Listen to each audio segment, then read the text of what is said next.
तो दोस्तों, एग्ज़ाम तांडव आप सभी दोस्तों का हार्दिक अभिनंदन करता है और करता रहेगा।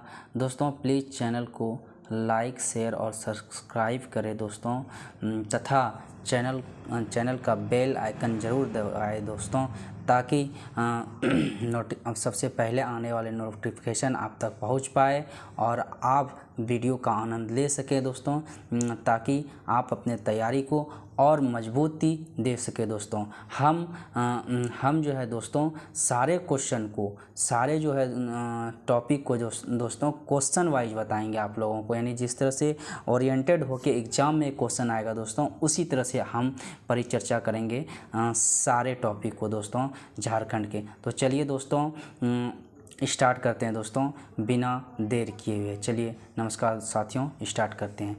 उरांव जनजाति के बारे में आज हम लोग चर्चा करेंगे दोस्तों। यह झारखंड की 32 जनजाति में से कितने नंबर पे हैं दोस्तों? तो दूसरी नंबर पे हैं दोस्तों। अगर पूरे भारत में अगर इसका नंबर पूछेंगे दोस्तों कितने नंबर पे हैं, तो चौथे नंबर पे। अगर क्रम पूछेंगे दोस्तों, अगर क्रम की बात करेंगे दोस्तों, तो सबसे पहले आ जाएगा आपका भील, दूसरा आ जाएगा गोंड, तीसरा आ जाएगा आपका संथाल, चौथा आ जाएगा आपका उरांव दोस्तों। तो चलिए दोस्तों आगे हम लोग चर्चा करते हैं। यह झारखंड की कैवी जनजाति है दोस्तों? तो दूसरी जनजाति है, तथा भारत की चौथी सर्वाधिक जनसंख्या वाली जनजाति है दोस्तों उरांव दोस्तों। जनजाति की कुल जनसंख्या में इसका प्रतिशत कितना है दोस्तों? 19.8% है दोस्तों। उरांव जनजाति का सर्वाधिक संकेंद्रण यानी सर्वाधिक कहाँ पाया जाता है दोस्तों? ये तो दक्षिणी छोटा नागपुर एवं पलामू प्रमंडल में पाया जाता है। दक्षिणी छोटा नागपुर एवं पलामू प्रमंडल में पाया जाता है। झारखंड में 90% उरांव जनजाति का निवास इसी क्षेत्र में पाया जाता है। 90% जो है यह उत्तरी 90% उरांव जनजाति जो है इसका संख्या जो है दक्षिणी छोटा नागपुर और पलामू प्रमंडल के क्षेत्र में पाया जाता है दोस्तों। ठीक है, इसके अतिरिक्त और उरांव कहाँ पाया जाता है दोस्तों? संथाल परगना में पाया जाता है दोस्तों। संथाल परगना में, उत्तरी छोटा नागपुर में, कोल्हान प्रमंडल में इसका निवास स्थान है उरांव का दोस्तों। आगे चलते हैं दोस्तों। ऐतिहासिक साक्ष्य के अनुसार उरांव जनजाति का मूल निवास स्थान किसे माना जाता है? तो दक्कन को। ऐतिहासिक साक्ष्यों के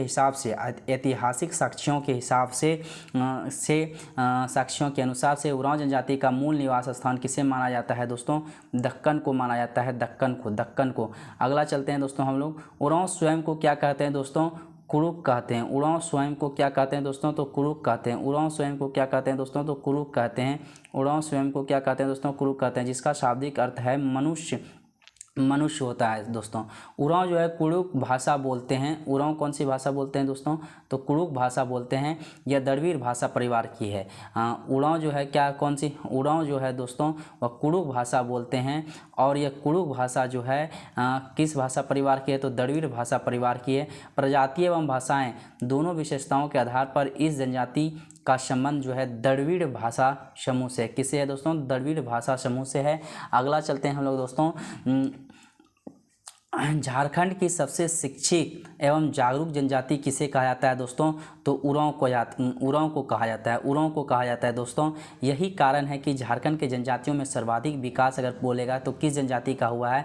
आपसे क्वेश्चन पूछ लेगा कि यानी कि 32 जनजाति में सर्वाधिक विकास जो है किस जनजाति का हुआ है दोस्तों? तो उरांव जनजाति का हुआ है। इसके बाद अगला चलिए दोस्तों। उरांव जनजाति का प्रथम वैज्ञानिक अध्ययन जो है शरद चंद्र राय ने किया था। यानी कि उरांव जनजाति का प्रथम वैज्ञानिक अध्ययन किसने किया है दोस्तों? तो शरद चंद्र राय ने किया है। तथा इनके अनुसार जो है उरांव की जनजाति में कितने गोत्र पाए जाते हैं शरद चंद्र राय के अनुसार दोस्तों? तो 68 गोत्र पाए जाते हैं। शरद चंद्र राय के हिसाब से जो है उरांव जनजाति में कितने गोत्र पाए जाते हैं दोस्तों? तो 68 गोत्र पाए जाते हैं। उरांव जनजाति जो है मुख्यतः कितने गोत्रों में विभक्त है दोस्तों? तो 14 गोत्रों में विभाजित है। गोत्र का ही दूसरा नाम किली भी है दोस्तों। उरांव जनजाति में समगोत्रीय विवाह नहीं होता है दोस्तों। उरांव जनजाति में समगोत्रीय विवाह होता है? तो नहीं होता है। तो उरांव जनजाति में जो है आयोजित विवाह जो है सर्वाधिक प्रचलित है, जिसमें वर पक्ष को जो है वधु मूल्य देना पड़ता है। ठीक है, वधु मूल्य देना पड़ता है। यानी बोलेगा कि उरांव जनजाति में कौन सा विवाह सर्वाधिक प्रचलित है, तो सेवा विवाह सर्वाधिक प्रचलित है। सेवा विवाह आयोजित विवाह। उरांव जनजाति में सर्वाधिक प्रचलित विवाह कौन सा है दोस्तों, तो आयोजित विवाह है। इसके बाद अगला देखते हैं। उरांव जनजाति में सेवा विवाह की प्रथा प्रचलित है, जिसके अंतर्गत भावी वर कुछ समय तक भावी वधू के परिवार के यहाँ सेवा भी करता है दोस्तों। अगला चलते हैं कि उरांव जनजाति में जो है विधवा विवाह का भी प्रचलन है दोस्तों। उरांव जनजाति में एक ही गांव के लड़का लड़की के बीच शादी नहीं किया जाता, ये याद रखिएगा। उरांव जनजाति में जो है एक ही गाँव के बीच जो है लड़का लड़की का शादी नहीं किया जाता है दोस्तों। अगला है कि उरांव जनजाति में जो है आपस में नाता स्थापित करने हेतु सहिया का चुनाव किया जाता है, जिसे सहियारो कहा जाता है, जिसको सहियारो कहा। प्रत्येक 3 वर्षों की धनकटनी के बाद सहिया चयन समारोह का आयोजन किया जाता है। उरांव जनजाति में आपसी मित्रता की जाती है। लड़कियां इस प्रकार बने मित्र को गोई या तो फिर करमडार तथा लड़के लार या संगी कहते हैं। विवाह के उपरांत लड़कों की पत्नियां आपस में एक दूसरे को लारिन या संगिनी बुलाती हैं। इसके बाद है उरांव जनजाति में परिवार की संपत्ति पर केवल पुरुषों का अधिकार होता है। उरांव जनजाति में परिवार की संपत्ति पर किसका अधिकार होता है दोस्तों, तो केवल पुरुषों का अधिकार होता है। अब देखते हैं इसकी सामाजिक व्यवस्था में क्या क्या कहा जाता है दोस्तों। उरांव के युवागिरी को क्या कहा जाता है दोस्तों, तो गीति ओड़ा। उरांव के युवागिरी को क्या कहा जाता है दोस्तों, गीति ओड़ा कहा जाता है दोस्तों। उरांव के ग्राम प्रधान को क्या कहते हैं दोस्तों, यानी ग्राम का जो प्रधान होता है, गांव का प्रधान को, उसको महतो या मुखिया कहते हैं दोस्तों। उरांव के पंचायत को क्या कहते हैं दोस्तों, तो पंचोरा कहते हैं दोस्तों। उरांव के नाच के मैदान को क्या कहते हैं दोस्तों, अखाड़ा कहते हैं दोस्तों। उरांव के धार्मिक प्रमुखों को क्या कहा जाता है दोस्तों, तो पाहन कहा जाता है दोस्तों, पाहन। आगे चलते हैं दोस्तों, हम लोग चर्चा करते हैं कि इस यानी उरांव जनजाति में त्यौहार के समय पुरुषों द्वारा पहना जाने वाले वस्त्र को क्या कहते हैं दोस्तों, तो केरिया कहते हैं दोस्तों। उरांव जनजाति द्वारा त्यौहार के समय पुरुषों द्वारा पहना जाने वाला वस्त्र क्या कहते हैं दोस्तों, केरिया कहते हैं दोस्तों। तथा उरांव जनजाति की महिलाओं के द्वारा जो है त्यौहार के समय पहने जाने वाले वस्त्र को क्या कहते हैं दोस्तों, खंडरिया कहते हैं दोस्तों, खंडरिया। आगे चलते हैं दोस्तों। उरांव जनजाति का समाज कैसा है दोस्तों, तो पितृसत्तात्मक अर्थात पितृवंशीय है। उरांव जनजाति के प्रमुख नृत्य को क्या कहते हैं दोस्तों, यदुर कहते हैं। उरांव जनजाति के प्रमुख नृत्य को क्या कहते हैं दोस्तों, तो यदुर कहते हैं। उरांव जनजाति के लोग जो है प्रत्येक वर्ष किस मंथ में, तो बैसाख मंथ में, प्रत्येक वर्ष बैसाख मंथ में विषु शेंद्रा, फागुन में फागु शेंद्रा तथा वर्षा ऋतु प्रारंभ होने पर जेठ शिकार करते हैं। उरांव द्वारा किए जाने वाले अनौपचारिक शिकार को जो है दौराहा शिकार कहते हैं। उरांव जनजाति द्वारा अनौपचारिक शिकार को क्या कहा जाता है दोस्तों, दौराहा शिकार कहा जाता है दोस्तों। आगे चलते हैं। उरांव जनजाति के वर्ष का प्रारंभ जो है कब होता है दोस्तों, नवंबर दिसंबर में धनकटनी के बाद होता है। उरांव जनजाति के वर्ष का प्रारंभ कब होता है दोस्तों, तो नवंबर दिसंबर में धनकटनी के बाद होता है। अगला चलते हैं दोस्तों, हम लोग कुछ चर्चा करते हैं कि उरांव जनजाति का प्रमुख त्यौहार क्या है दोस्तों, कर्मा है, अर्थात भादो माह में शुक्ल पक्ष की एकादशी को मनाया जाता है। उरांव जनजाति का त्यौहार कर्मा जो है कब मनाया जाता है, तो कर्मा जो है भादो माह में शुक्ल पक्ष के एकादशी को मनाया जाता है। कर्मा कब मनाते हैं, तो भादो माह के शुक्ल पक्ष के एकादशी को मनाया जाता है। सहरूल और खद्दी कब मनाया जाता है, तो चैत माह के शुक्ल पक्ष की तृतीया को। सहरूल तथा खद्दी जो है कब मनाया जाता है, चैत माह के शुक्ल पक्ष की तृतीया को मनाया जाता है। जतरा कब मनाया जाता है दोस्तों, तो जेठ अगहन व कार्तिक मास में धर्मेश देवता के सम्मान में बनाया जाता है। जतरा पर्व जो है कब मनाया जाता है दोस्तों उरांव के द्वारा, तो जेठ, अगहन व कार्तिक माह में धर्मेश देवता के सम्मान में मनाया जाता है। उरांव जनजाति जो है दोस्तों सोहराय जो है पर्व कब मनाते हैं, तो कार्तिक अमावस्या को पशुओं के सम्मान में। सोहराय पर्व किससे संबंधित है दोस्तों, पशुओं से संबंधित है। सोहराय जो है क्या होता है दोस्तों, यह कार्तिक अमावस्या को पशुओं के सम्मान में मनाया जाता है। फागु पर्व जो है कब मनाया जाता है दोस्तों, फागुन माह में होली के समरूप मनाया जाता है दोस्तों। फागुन पर्व कब मनाया जाता है दोस्तों, फागुन माह में होली के समरूप मनाया जाता है दोस्तों।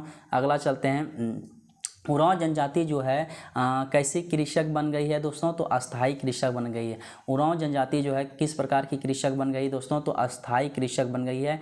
अगला चलते हैं दोस्तों हम लोग, प्रारंभ में छोटा नागपुर क्षेत्र में आने के बाद उरांव जनजाति ने जंगलों को साफ करके कृषि कार्य करना प्रारंभ किया। ऐसे उरांव को जो है भूइयर कहा गया तथा इसकी भूमि को भूइहर भूमि कहा गया। यानी जो जंगल को साफ करके खेती किया उन उरांव को क्या कहा गया, भूइहर कहा गया। भूइहर भूमि व गांव को भूइहर कहा गया। बाद में आने वाले उरांव को जो है रैयत या तो फिर जेठ रैयत कहा गया।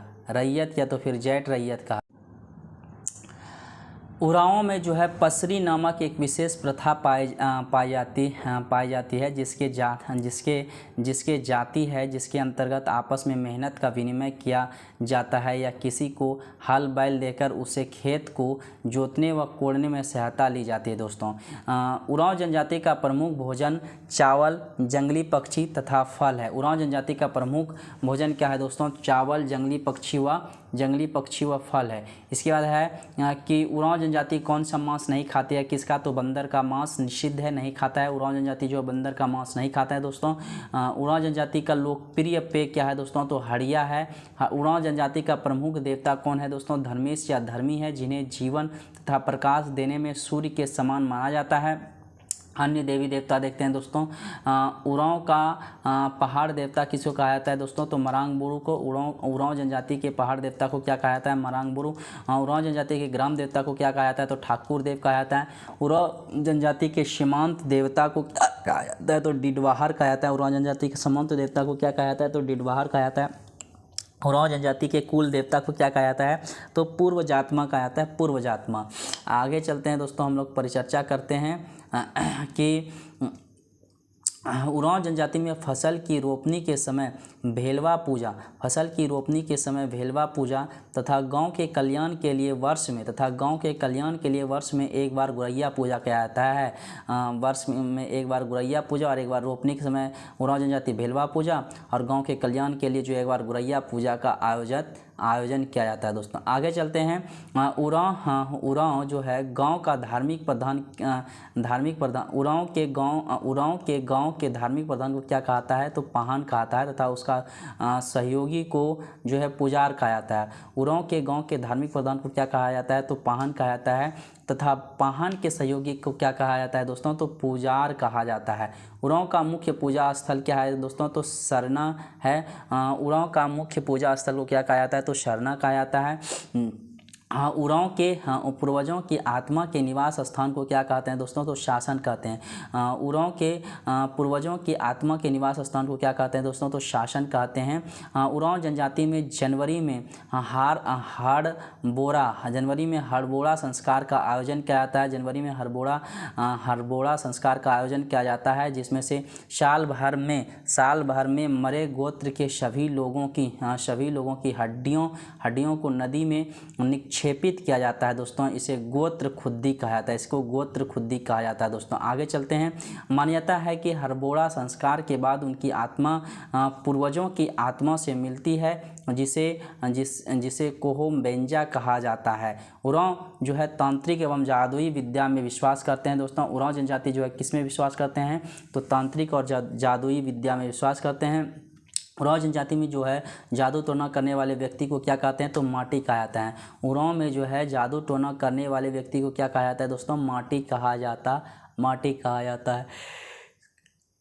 उरांव जनजाति में शवों का सामान्यतः दाह संस्कार किया जाता है। उरांव जनजाति में शवों का सामान्यतः क्या किया जाता है दोस्तों, तो दाह संस्कार किया जाता है। इसके बाद अगला है दोस्तों, आगे चलते हैं। ईसाई जो है उरांव के शव को अनिवार्यतः दफनाया जाता है। ईसाई उरांव के शव को अनिवार्यतः दफनाया जाता है तथा इनके सभी क्रियाकर्म ईसाई परंपरा के अनुसार किए जाते हैं। ईसाई परंपरा के अनुसार किए जाते हैं। उरांव के युवागिरी को क्या कहा जाता है दोस्तों, तो धूमकुरिया कहा जाता है। उरांव के युवागिरी को क्या कहते हैं, तो धूमकुरिया कहते हैं, जिसमें युवक युवतियों को जनजातीय रीति रिवाज एवं परंपराओं का प्रशिक्षण दिया जाता है। धूमकुरिया में धूमकुरिया में जो है प्रवेश की आयु जो है 10 से 11 वर्ष की आयु में प्रवेश मिलता है तथा विवाह होते ही इसकी सदस्यता समाप्त हो जाती है। धूमकुरिया में प्रायः सरूल के समय 3 वर्ष में एक बार प्रवेश मिलता है। सरूल के समय प्रायः 3 वर्ष में एक बार प्रवेश मिलता है। इसके लिए एक दीक्षा समारोह का आयोजन किया जाता है। धूमकुरिया में प्रवेश करने वाले सदस्यों को 3 श्रेणी होती है, जिसमें पूना जोखर, जिसमें प्रवेश करने वाले नए सदस्य होते हैं, मांझ जोखर जो 3 वर्ष बाद तथा कोहा जोखर होता है। इसके बाद है कि इसमें युवकों के लिए जो है जोख एड़पा तथा युवतियों के लिए पेल एड़पा नामक अलग अलग प्रबंधन होता है। जोख का अर्थ होता है कुंवारा, जोख का अर्थ होता है कुंवारा होता है दोस्तों। युवतियों के लिए पेल एड़पा और युवकों के लिए जोख एड़पा होता है दोस्तों। जोख एड़पा को धांगर कुड़िया भी कहा जाता है, जिसके मुखिया को धांगर या महतो कहते हैं और इसके सहायक को कोतवार कहा जाता है दोस्तों, और इसके सहायक को जो है कोतवार कहा जाता है। इसके बाद है पेल एड़पा की देखभाल करने वाली महिला को बड़की धांगड़ीन कहा जाता है दोस्तों। धूमकुरिया के अधिकारियों को 3 वर्ष पर बदल दिया जाता है, 3 वर्ष पर बदल दिया जाता है। इसके लिए मुखिया हंडी यानी कि हड़िया पीना नामक एक समारोह का आयोजन किया जाता है।